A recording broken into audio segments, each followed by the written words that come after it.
ഓം ശ്രീ സായിരാം. ഭഗവാൻ ശ്രീ സത്യസായി ബാബയുടെ പാതാരവിന്ദങ്ങളിൽ സാഷ്ടാംഗം നമസ്കരിച്ചുകൊണ്ട് എല്ലാവർക്കും അന്തർശൗചയജ്ഞത്തിന്റെ 233 ഭാഗത്തിലേക്ക് സ്വാഗതം. ഇന്ന് നമുക്ക് വേണ്ടി ഹോസ്റ്റ് ചെയ്യുന്നത് പ്രേമസായിയാണ്. ഇന്ന് നമുക്ക് വേണ്ടി കോർഡിനേറ്റർ ആയിരിക്കുന്നത് ശോഭ ഭരതൻ കാസർഗോഡാണ്. നമുക്ക് വേണ്ടി അനുഭവം പങ്കുവയ്ക്കുന്നത് ശ്രീമതി ഇന്ദിര പുറ്റപ്പർത്തിയാണ്. അപ്പോ ശോഭ പറയുന്നതനുസരിച്ച് ഇന്ദിര ചെയ്തോളൂ കേട്ടോ. സൈറാം. ശോഭ തുടങ്ങിക്കോളൂ. ആയിക്കോട്ടെ. സൈറാം.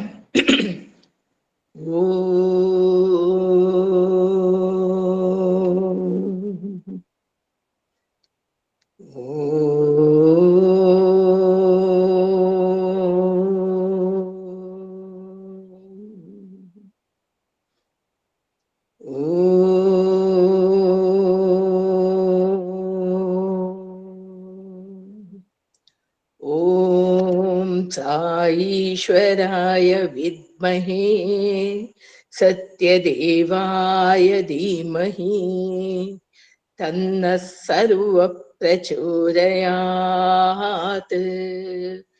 ഓം സായീശ്വരായ വിദ്മഹേ സത്യദേവായ ധീമഹി തന്നഃ സർവഃ പ്രചോദയാത്.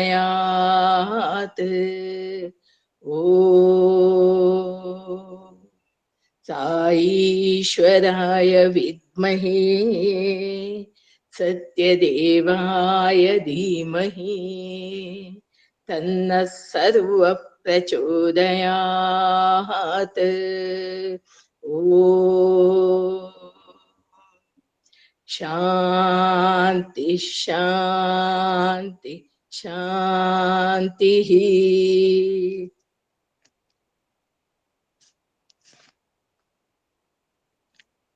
സൈറാം. ഇന്ദിര അവതകൾക്ക് തുടങ്ങാം മോളെ.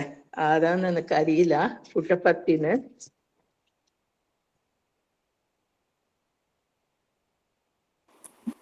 സൈറാം. ഇന്ദിര വീഡിയോ ഓൺ ചെയ്തിട്ട് വായിച്ചു തുടങ്ങിക്കോളൂ.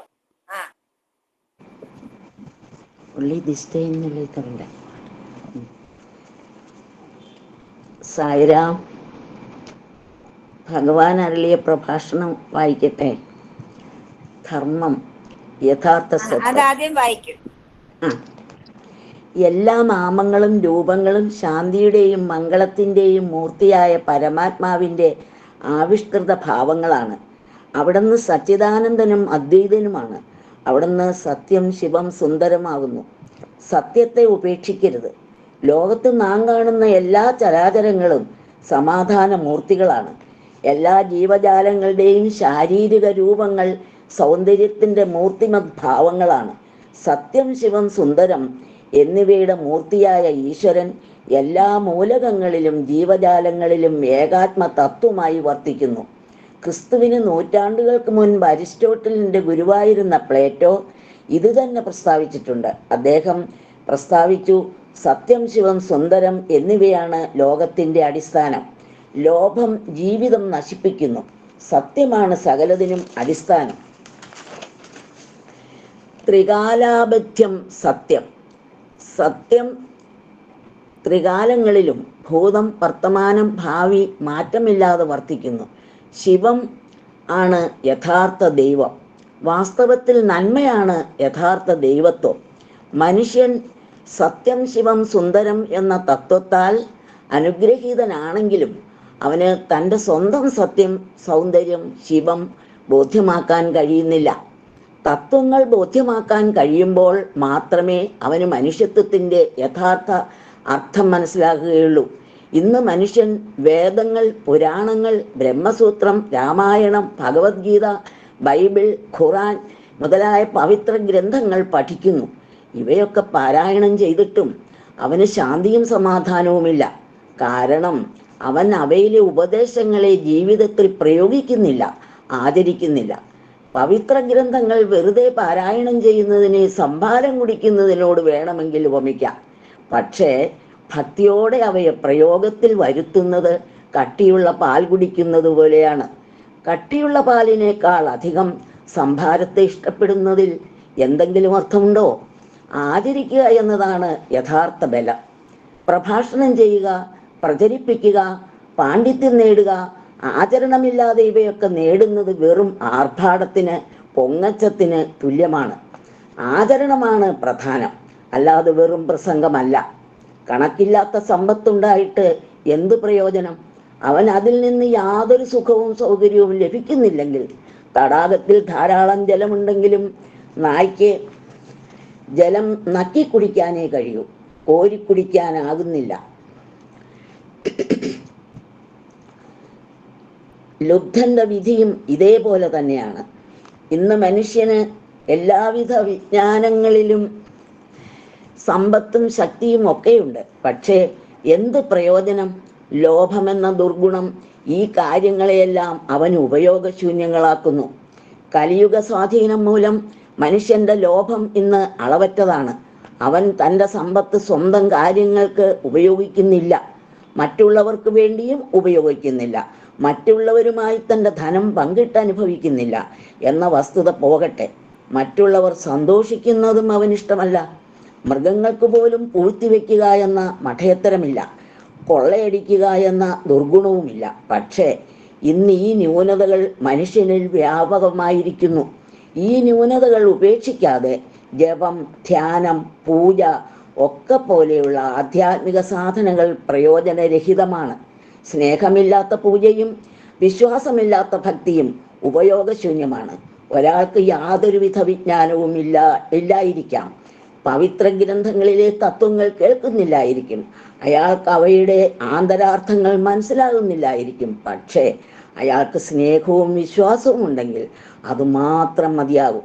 ദേഹം നിങ്ങൾ ഉപേക്ഷിക്കുമ്പോൾ എന്താണ് കൂടെ കൊണ്ടുപോകുന്നത്? പല കർമ്മങ്ങളും ചെയ്യാൻ ശരീരം ഉപയോഗിക്കുന്നു. ശരീരം പരിപാലിക്കാനും കുടുംബം സംരക്ഷിക്കാനും അനീതി പ്രയോഗിക്കുന്നു. ലോഭി ഒരു ഉദ്യമത്തിലും വിജയശ്രീലാളിതനാകുകയില്ല. അവൻ പാപം ചെയ്യുകയും പരിഹസിക്കപ്പെടുകയും ചെയ്യും. സ്വന്തം ആളുകൾ പോലും അവനെ പരിത്യജിക്കും. അവന് സമ്പത്തും പൊതുജന ബഹുമാനവും നഷ്ടപ്പെടും. ലോഭം അവനെ പൂർണ്ണമായി നശിപ്പിക്കും. ധനം ഉചിതമായി വിനിയോഗിക്കുക, ഇത് കലിയുഗത്തിന്റെ ദുഷിച്ച സ്വാധീനമാണ്. ഈ കാലത്ത് ലോഭം ഒരു ഫാഷനായി മാറിയിരിക്കുന്നു. ത്യാഗത്തിന്റെ ലാഞ്ചന പോലും മനുഷ്യനിൽ ഇന്നില്ല. ആർഷഭാരത സംസ്കാരം പ്രഖ്യാപിച്ചു, ന കർമ്മണ ന പ്രജായ ധനേന ത്യാഗേ നൈകേ അമൃതതത്വമനശു. കർമ്മത്തിൽ കൂടിയോ സന്താനങ്ങളിൽ കൂടിയോ ധനത്തിൽ കൂടിയോ അമരത്വം നേടുന്നില്ല. ത്യാഗത്തിലൂടെയാണ് അത് നേടാനാകുകയുള്ളൂ. പാപി സമ്പത്തിൽ കിടന്ന് പിളയ്ക്കുമ്പോൾ ഈശ്വരനെ പോലും ആദരിക്കുകയോ സ്നേഹിക്കുകയോ ബഹുമാനിക്കുകയോ ചെയ്യുന്നില്ല. എല്ലാം നഷ്ടപ്പെടുമ്പോഴാണ് അവൻ സത്യം തിരിച്ചറിയുന്നത്. മനുഷ്യൻ സമ്പത്തിൽ ആകൃഷ്ടനായി മതിമറന്നിരിക്കുന്നിടത്തോളം കാലം ലോകത്തിൻ്റെ യാഥാർത്ഥ്യം മനസ്സിലാകില്ല. എല്ലാം നഷ്ടപ്പെടുമ്പോൾ മാത്രമേ അവനത് മനസ്സിലാവൂ. ഈ ലോകം എന്താണ്? ജീവിതം എന്താണ്? ഇത് എത്ര നാൾ നിലനിൽക്കും? ഈ ജീവിതത്തിൽ നിങ്ങൾ നേടിയതെന്താണ്? എല്ലാം ഓടിമറയുന്ന മേഘങ്ങളെ പോലെയാണ്. ചെറുപ്പമായിരിക്കുമ്പോൾ നിങ്ങൾ കഠിനമായി പരിശ്രമിക്കുന്നു, പല വിധത്തിലുള്ള അറിവ് സമ്പാദിക്കുന്നു, ജീവിതത്തിൽ നാനാവിധ വെല്ലുവിളികളെ നേരിടുന്നു. യുവത്വത്തിൻ്റെ സന്തോഷങ്ങൾ ക്ഷണികങ്ങളാണ്. എല്ലാ ലൗകിക ബന്ധങ്ങളും താൽക്കാലികങ്ങളാണ്. അനശ്വരമായി ഒന്നേ ഉള്ളൂ, അത് ഈശ്വരഭക്തിയാണ്. നിങ്ങൾക്ക് ഈശ്വരന്റെ കൃപ നേടാനായില്ലെങ്കിൽ മറ്റെല്ലാം നേടിയിട്ടും എന്ത് പ്രയോജനമാണ്? എത്ര നാൾ ജീവിച്ചാലും അവസാനം ഒഴിഞ്ഞ കൈയുമായി ഇഹലോകവാസം വെടിയേണ്ടി വരും. ശരീരം ക്ഷയിക്കാൻ ബാധ്യസ്ഥം. 100 വർഷമാണ് പുരുഷായുസ് എന്ന് പറയുന്നെങ്കിലും അത്രയും കാലം ജീവിക്കാനാകുമെന്ന് വിചാരിക്കേണ്ടതില്ല. ശൈശവത്തിലോ യുവത്വത്തിലോ വാർദ്ധക്യത്തിലോ മരണം വരാം. മരണം സുനിശ്ചിതമാണ്. അതിനാൽ ശരീരം നശിക്കും മുമ്പ് തൻ്റെ ശരിയായ പ്രകൃതം അറിയാൻ മനുഷ്യൻ പരിശ്രമിക്കണം.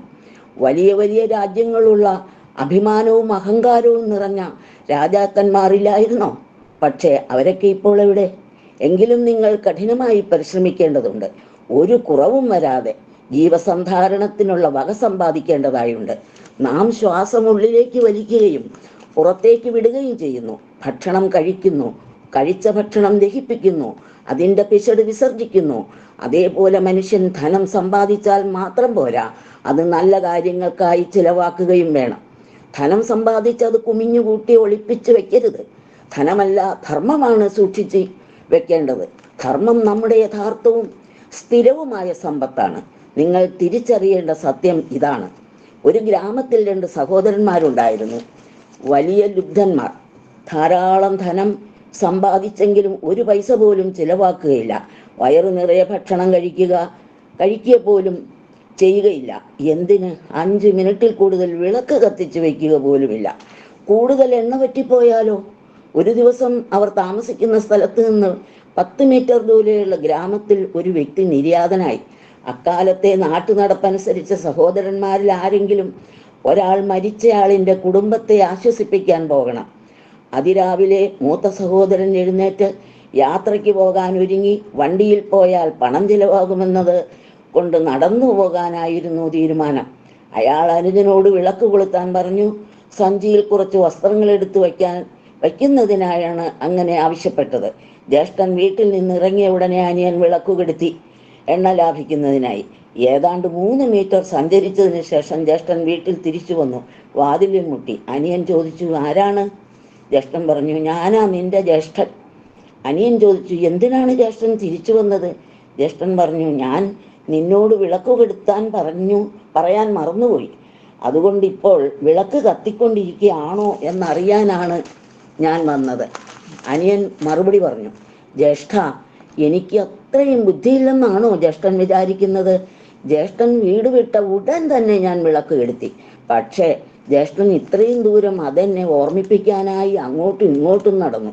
അനാവശ്യമായി ഈ നടത്തം കൊണ്ട് ജ്യേഷ്ഠൻ്റെ ചെരുപ്പുകൾക്ക് എത്രമാത്രം തേയ്മാനം വരുമെന്ന് ജ്യേഷ്ഠൻ ആലോചിച്ചില്ല.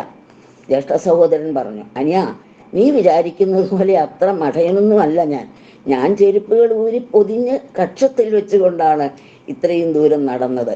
ചെരുപ്പുണ്ടായിട്ട് എന്ത് പ്രയോജനം? ബുദ്ധി കൊണ്ട് അത് ഉപയോഗിച്ചില്ലെങ്കിൽ എത്ര ധനവും സ്വത്തും ഉണ്ടായിട്ടും എന്ത് പ്രയോജനമാണ്? അതിൽ നിന്ന് യാതൊരു സുഖവും സൗകര്യവും അനുഭവിക്കുന്നില്ലെങ്കിൽ സുഖപ്രദമായ ജീവിതം നിങ്ങൾ നയിക്കണം. മറ്റുള്ളവരുടെ ജീവിതവും സുഖപ്രദമാക്കണം. അപ്രകാരം ചെയ്തില്ലെങ്കിൽ നിങ്ങളുടെ സ്വത്തുക്കൾ കൊണ്ട് എന്ത് പ്രയോജനം?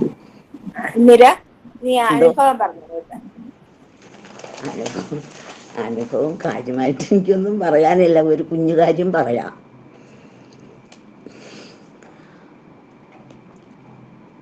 ഞങ്ങളിവിടെ വന്ന കാലത്ത് ആ വർഷത്തിൽ തന്നെ ഞങ്ങൾ വാടക വീട്ടിലാണ് താമസിക്കുന്നത്. അപ്പോൾ ഞാൻ അടുക്കളയിൽ ജോലി ചെയ്തുകൊണ്ടിരിക്കുകയാണ്. എൻ്റെ മോള് കട്ടിൽ കിടക്കുന്നു. അങ്ങനെ കുറച്ച് സമയം കഴിഞ്ഞപ്പോൾ ഒരു ഇടപെടാന്നൊരു ശബ്ദം കേട്ടു. ആ ശബ്ദം കേട്ട് എന്താണെന്നറിയാൻ വേണ്ടി ഞാൻ ഓടി വന്ന് നോക്കുമ്പോൾ കറങ്ങിക്കൊണ്ടിരുന്ന ഫാനിൻ്റെ താഴെയാണ് കൊച്ചു കിടക്കുന്നത്. ആ ഫാനിൻ്റെ ലീഫ് ഒടിഞ്ഞ് കൊച്ചിൻ്റെ കാലിൻ്റെ അവിടെ കിടപ്പുണ്ട്. ഒന്നും സംഭവിച്ചിട്ടില്ല. അപ്പോൾ ആ ഒടിഞ്ഞു കിടക്കണ ആ ലീഫ് കൊച്ചിൻ്റെ കാലിൻ്റെ അടുത്ത് തന്നെ കിടക്കുവാണ്.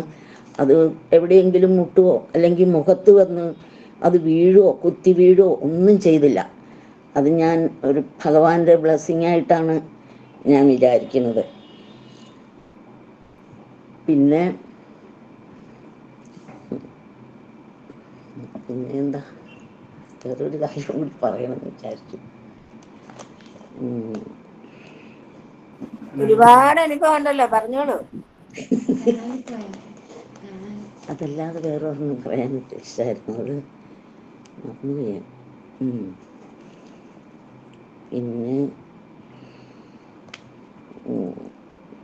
പിന്നെ ഒരിക്കൽ ഞങ്ങൾ നാട്ടിൽ നിന്ന് ഇങ്ങോട്ട് വരുവാണ് പുട്ടപർത്തിക്ക്. അപ്പോൾ ധർമ്മവാരം വണ്ടിയിലാണ് വന്നത്. വരുമ്പോൾ 1:30ക്കാണ് അവിടെ ഇറങ്ങണത്. അപ്പോൾ ഞാൻ വിചാരിച്ചു 1:30ക്ക് ഇറങ്ങിയിട്ട് നമ്മൾ ആ സമയത്ത് പുട്ടപർത്തിക്ക് പോകുമ്പോൾ നമുക്കൊരു സുരക്ഷിതത്വം ഇല്ലല്ലോ, എന്നാൽ മാലയൊക്കെ ഊരി ബാഗിൽ വയ്ക്കാം കഴുത്തിലിടണ്ടെന്ന് വിചാരിച്ച് ഞാനെല്ലാം ഊരി വാനിറ്റി ബാഗിൽ വെച്ച് ഇരുന്നു. ഞാൻ നിൽക്കുമ്പോഴത്തേക്കും ചേട്ടൻ ഡോറിൻ്റെ അവിടെ പോയി നിൽക്കുവാണ്. വണ്ടി നിർത്താറായി. ഞാനും വേഗം എഴുന്നേറ്റ് ചേട്ടൻ്റെ അടുത്ത് പോയി നിന്നു. വണ്ടി നിർത്താറായി. അപ്പോൾ ഒരു മനുഷ്യൻ എൻ്റെ ബാഗ് എടുത്തുകൊണ്ട് വരുവാണ്. ഞാൻ ആ ബാഗ് മാലയൊക്കെ ഊരി അതിൽ തന്നെ വെച്ചു, സീറ്റിൽ തന്നെ വെച്ചിട്ട് ഞാൻ എഴുന്നേറ്റ് ഡോറിൻ്റെ അവിടെ വന്നു ഇറങ്ങിപ്പോരാൻ. അതുവരെ ആ മനുഷ്യനോട് ഞാൻ മിണ്ടിയിട്ട് പോലുമില്ല. ആ മനുഷ്യൻ നോക്കുമ്പോൾ എൻ്റെ സീറ്റിൽ ഈ ബാഗ് ഇരിക്കുവാണ്. പാവം അതെടുത്ത് എൻ്റെ ഈ കൊണ്ട് തന്നപ്പോൾ ഞാൻ അദ്ദേഹത്തോട് ചോദിച്ചു എന്താ വന്നതെന്നൊക്കെ. അപ്പം ഞാൻ പറഞ്ഞു, ഭഗവാന്റെ ബ്ലെസ്സിങ് ആണ്, അല്ലെങ്കിൽ ഇപ്പം നിങ്ങൾക്ക് ഇത് എനിക്ക് എടുത്തുകൊണ്ട് തരേണ്ട ആവശ്യമില്ല, 1 മിനിറ്റോടെ കഴിഞ്ഞെങ്കിൽ ഞാൻ ഇറങ്ങിപ്പോവും. അങ്ങനെ കുഞ്ഞു കുഞ്ഞു കാര്യങ്ങളെ എനിക്ക് പറയാനുള്ളൂ. വലിയ വലിയ കാര്യങ്ങളൊന്നും എനിക്ക് പറയാൻ കിട്ടുന്നില്ല. അത് മതി, കുഞ്ഞു കുഞ്ഞു കാര്യങ്ങൾ പറഞ്ഞാൽ മതി. പറയും.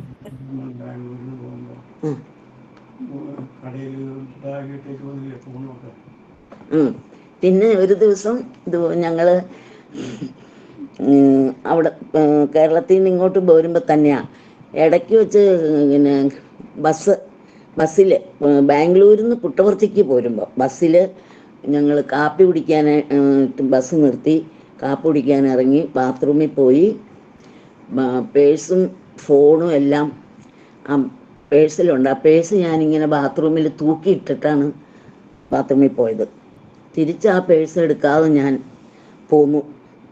പോന്നു വണ്ടിയെ കയറി അങ്ങ് പോന്നു. കുറച്ച് സമയം കഴിഞ്ഞപ്പോൾ അയ്യോ ഫോണിനെ പറ്റി ഓർത്തു, പേഴ്സിനെ പറ്റി അപ്പോഴും ഓർക്കണില്ല.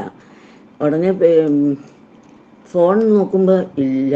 അപ്പോഴാണ് അയ്യോ ബാത്റൂമിൽ ഇട്ടിട്ട് പോന്നൂലോ എന്ന്. പിന്നെ ഇപ്പം എന്ത് ചെയ്യാനാ, അങ്ങനെ ഇരുന്നു. ഇറങ്ങാറായപ്പോഴത്തേക്കും ഫോൺ വന്നു. പിന്നെ നിങ്ങളുടെ ഫോൺ പേഴ്സ് എല്ലാം ഇവിടെ എടുത്തു വെച്ചിട്ടുണ്ട്, അടുത്ത ബസ് പുട്ടപർത്തി വരുമ്പോൾ കണ്ടക്ടറുടെ ഈ കൊടുത്തു വിടാം എന്ന് ഹോട്ടലുടമ വിളിച്ച് പറഞ്ഞു. അതുപോലെ തന്നെ ഞങ്ങൾ അവിടെ ചെന്ന് ഇറങ്ങി അധികം താമസിക്കാതെ തന്നെ ഫോണും പേഴ്സും കിട്ടി. അങ്ങനെ അതെ, അതുപോലെ അങ്ങനെ കൊച്ചു കൊച്ചു അനുഭവങ്ങളാണ് എനിക്കുള്ളൂ. സ്വാമി എപ്പോഴും കൂടെ ഉണ്ടെന്നുള്ളതിന്റെ ലക്ഷണമല്ലേ അത്? അതെ അതെ, അതെപ്പോഴും എനിക്ക് വിശ്വാസമുണ്ട്. എപ്പോഴും സ്വാമി കൂടെ ഉണ്ടെന്ന് തന്നെ വിശ്വസിച്ചിരിക്കുവാണ്. പിന്നെ ഒത്തിരി പേരൊക്കെ വലിയ വലിയ അനുഭവങ്ങൾ പറയണതൊന്നും എനിക്ക് അങ്ങനെ വലിയ വലിയ അനുഭവങ്ങളൊന്നും പറയാനില്ല. എന്നാലും എല്ലാ കാര്യത്തിലും സ്വാമി കൂടെ ഉണ്ട്.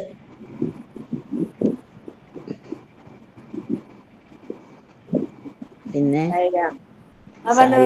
അപ്പൊ നീ നിൽക്കാം, അടുത്തതിലേക്ക് പോട്ടെ എന്നാ. ഓ ആയിക്കോട്ടെ.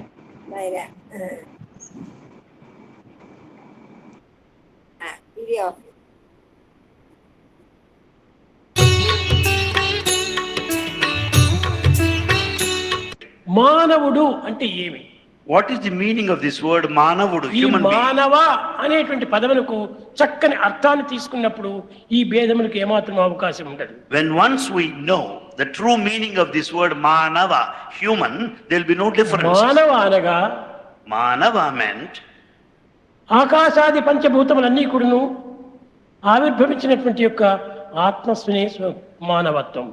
Manavatum, the humanness, is the personification, the manifestation of the 5 basic మానవుడనగా elements. ఈ శరీర సంబంధం కాదు, Not simply a form. ఆత్మకే మానవ అని పేరు. The spirit Atma is called Manava, human. మానవనగా ఆకాశాది పంచభూతములకంతా కూడాను కూడినటువంటిది ఈ మానవత్వం. In fact, it is in the human life we find all the basic 5 elements. అయితే ఈ పంచభూతములను వశము గావించుకోవటం చేతనే ఇది మాస్టర్ గా తయారైంది. As he has full control over the 5 elements, he has become a master. కానీ అది ప్రాచీన కాలం నుండి కూడాను దీన్ని వశం చేసుకుని అనేక విధములుగా శాంతి భద్రతను అనుభవించారు ప్రాచీన పురుషులు. The ancient sages experienced all the safety and security, having full control over the 5 elements. కానీ ఈనాటి మానవుడు ఈ పంచభూతములకు వశం కావటం చేత As man has become a slave today, అనేక విధమైనటువంటి యొక్క అవస్థలకు గురి అవుతున్నాడు. he has been suffering a lot. ఇది భిన్నంగా భావించరాదు. We should not consider something different. పంచభూతములు మానవుని యొక్క ఆధీనంలో ఉంటున్నాయి. In fact, all the 5 elements are under your control. ఆ విధమైనటువంటి ఆధీనం చేసుకున్నప్పుడే మానవుడు ఆత్మస్వరూపుడిగా రూపొందుతాడు. When once you understand this mastery over the nature, you can know your spirit.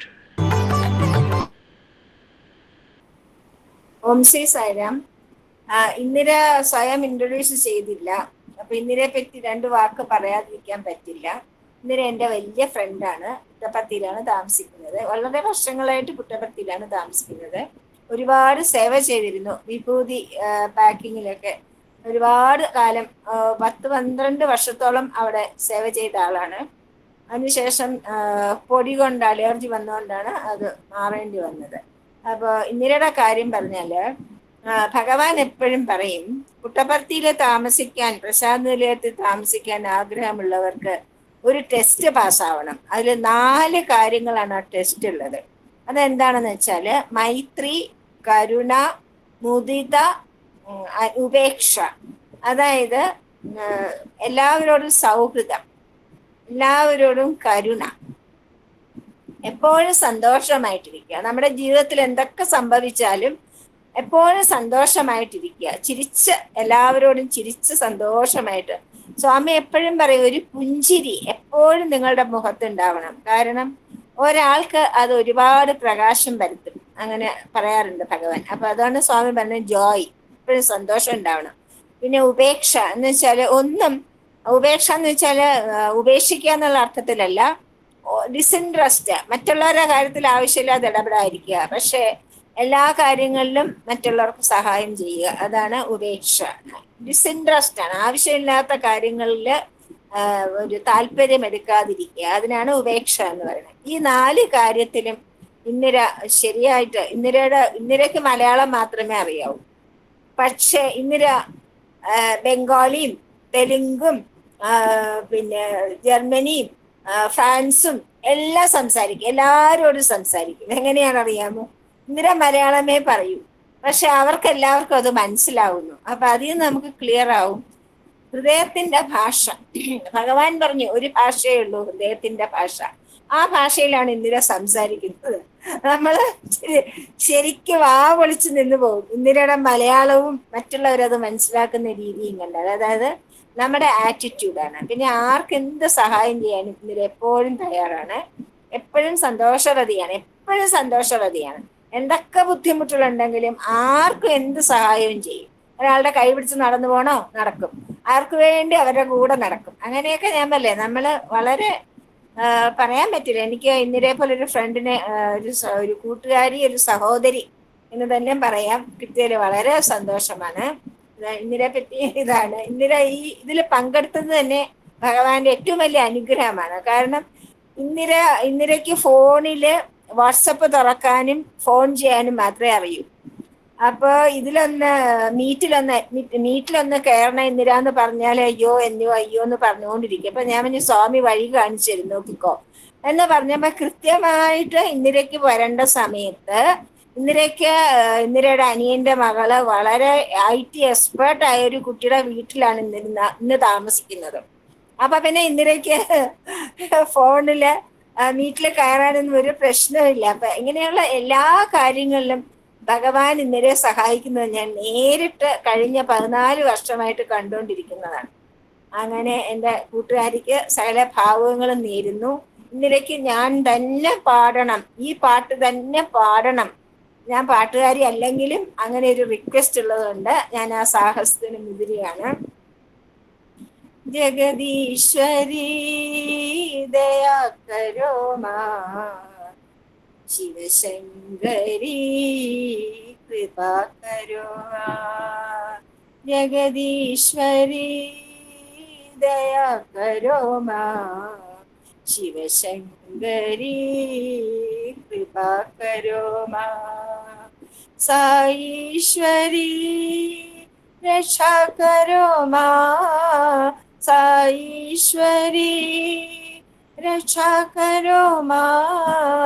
पतीश्वरी भला करो माँ, पतीश्वरी भला करो माँ, शिव शंकरी कृपा करो माँ, शिव शंकरी कृपा करो माँ, जगदीश्वरी दया करो माँ, शिव शंकरी कृपा करो माँ, साईश्वरी रक्षा करो माँ, साईश्वरी रक्षा करो माँ, पतीश्वरी भला करो माँ, पतीश्वरी भला करो माँ, शिव शंकरी कृपा करो माँ, शिव शंकरी कृपा करो माँ, जगदीश्वरी दया करो माँ, शिव शंकरी कृपा करो माँ. ഓം ശ്രീ സായിരാം. സായി മഹിമ, സായി ഉപമ. വെള്ളത്തിൽ മുങ്ങിക്കിടക്കുന്നതിലാണ് മത്സ്യങ്ങൾക്ക് സന്തോഷമാണ്. അവയ്ക്ക് വെള്ളത്തിൽ മാത്രമേ ജീവിക്കുവാൻ കഴിയുകയുള്ളൂ. വെള്ളത്തിൽ നിന്നെടുത്ത് കരക്കിട്ടാൽ അവ ജീവന് വേണ്ടി പിടയ്ക്കുന്നു. അതുപോലെ പ്രേമം, ശാന്തി, സത്യം എന്നീ ഗുണങ്ങളിൽ മുങ്ങിക്കിടക്കുന്ന മനുഷ്യന് സന്തോഷമുണ്ടാകും. അതേ സമയത്ത് ഈ ഗുണങ്ങൾക്ക് പുറത്തു പോവുകയാണെങ്കിൽ, ഈ ഗുണങ്ങൾ ഇല്ലെങ്കിൽ കരയ്ക്ക് എറിയപ്പെട്ട മത്സ്യത്തെ പോലെ മനുഷ്യൻ പിടയ്ക്കുന്നു. ജീവനമായി ജലം ഉള്ളതുപോലെ ജീവനമായി മനുഷ്യന് ഈ സൽഗുണങ്ങളാണ് ഉള്ളത്. അത് നേടുവാനുള്ള മാർഗം സാധനയാണ്, അതായത് ഭഗവത് സേവയാണ്. ജയ സായിരാം. ശോഭ സമസ്ത ലോക പറഞ്ഞോളൂ. പറയാമേ. സായിരാം എല്ലാവർക്കും. സമസ്തലോകാഃ സുഖിനോ ഭവന്തു, സമസ്തലോകാഃ സുഖിനോ ഭവന്തു, സമസ്തലോകാഃ സുഖിനോ ഭവന്തു. ഓം ശാന്തി ശാന്തി ശാന്തി. ജയ് സായിരാം. സായിരാം. സായിരാം. സായിരാം.